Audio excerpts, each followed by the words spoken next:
Apat namang kukulam ang dali-daling pumunta sa containment room kung saan naramdaman nila ang paggalaw ng nasa loob.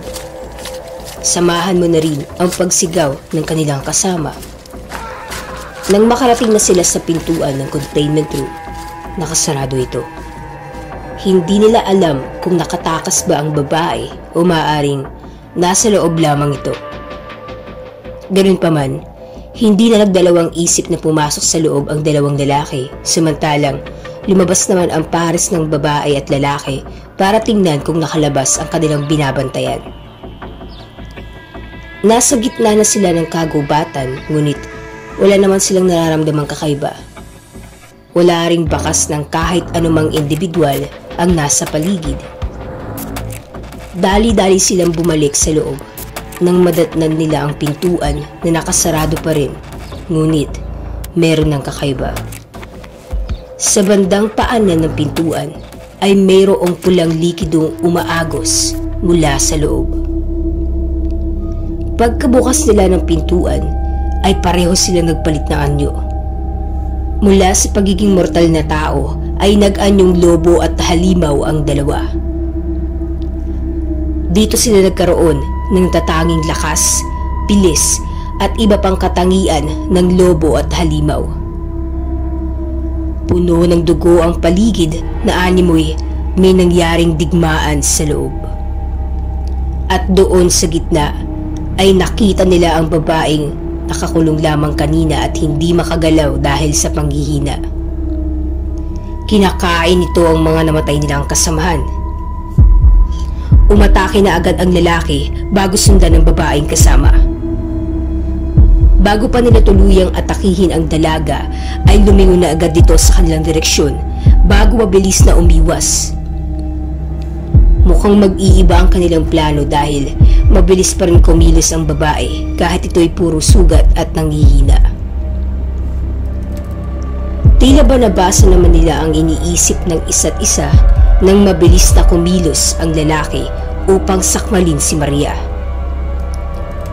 Nakaiwas naman ang dalaga pero hindi niya inaasahang ang pagsalubong pa ng isang mangkukulam sa kanya dahilan upang siya ay mapuruhan sa bandang hita. Umagos ang dugo dahil sa kalmot ng babaeng halimaw. Sunod-sunod ang pag-ataking ginawa ng dalawa kay Maria Labo. Tila pinapagod siya at inuubos ang kanyang natitirang lakas. Pinagkakalmot, pinagkakagat at pinagsusuntok nila ang dalaga. Ganun pa man, nakakatayo pa rin ito at nakakatitig sa kanila. Parang sila ang napapagod sa ginagawa nito. Hindi na rin tatagal ang kanilang anyo dahil panandalian lamang ito. Kung sakali namang sila ay mag-oorasyon, kakainin nito ang oras at madali silang mapapatay ng kanilang kaharap. Dahil doon ay nagmadaling umatake na ang dalawa. Lingid sa kanilang kaalaman ay nabasa na ni Maria ang kanilang plano, kaya sa isang mabilis na kilos ay nakakasabay na ito sa kanilang dalawa. Nagbabatuan sila ng pag-atake hanggang sa ginamit ni Maria ang isa sa kanyang mga kapangyarihan, ang pagpaparami ng kanyang sarili. Isa, dalawa, tatlo, hanggang sa manito ang dalawang halimaw. Kung saan-saan tumatama ang ginagawa niyang pag-atake. Pagkatapos lamang ng ilang minuto, ay tuluyan ang bumalik sa pagiging tao ang dalawa. Sinubukang gumamit ng lalaki ng kanyang mahika, ngunit mabilis siyang sinakal ni Maria. Sumigaw siya sa kasama na tumakas at ikulong ang babae. Kailangan nila itong ipaalam sa higher council. At tuluyan na ngang namatay ang lalaki. Dali-dali namang tumakbo ang titirang council at nang halos palabas na siya, ay may patalim na tumusok sa kanyang dibdib. Sa kanyang likuran ay si Maria Labo na tumatakbo papunta sa kanyang direksyon. Bago pa siya abutin ng dalaga, ay tuluyan niya lang nasara ang pintuan.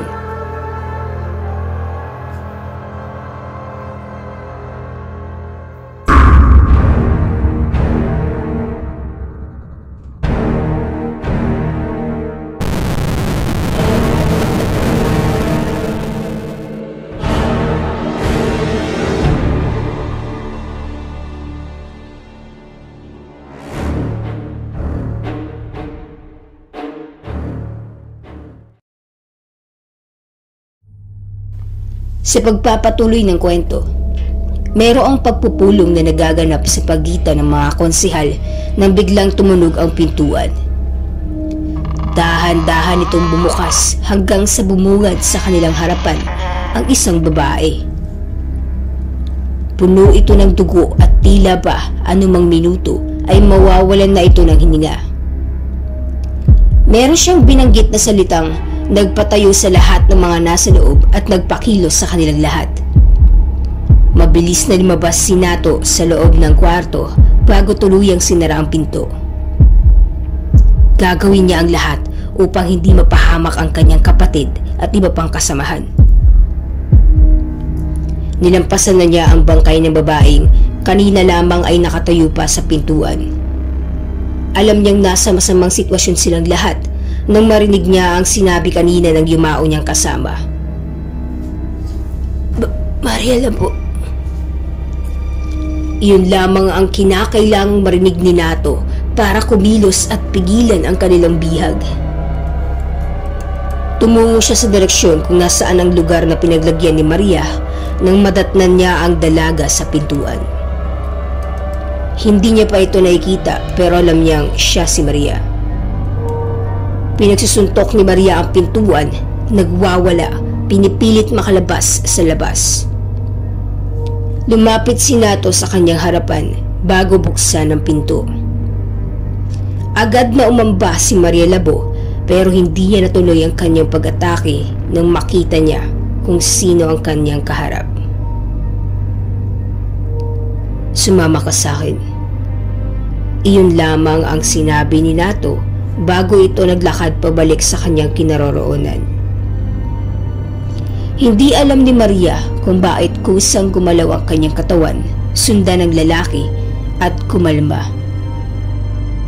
Ang mas lalong hindi niya maintindihan ay nung nakita niya nga na si Nato ang kanyang susugurin, ay agad siyang napahinto. Malakas ang kutob niyang magiging problema ang kanyang nararamdaman sa lalaki, lalo mamaya. Pero hindi niya mapigilan. Sinundan niya si Nato papasok sa loob ng isang higanteng mansyon na pamilyar sa kanya, ang mansyon ng alkalde.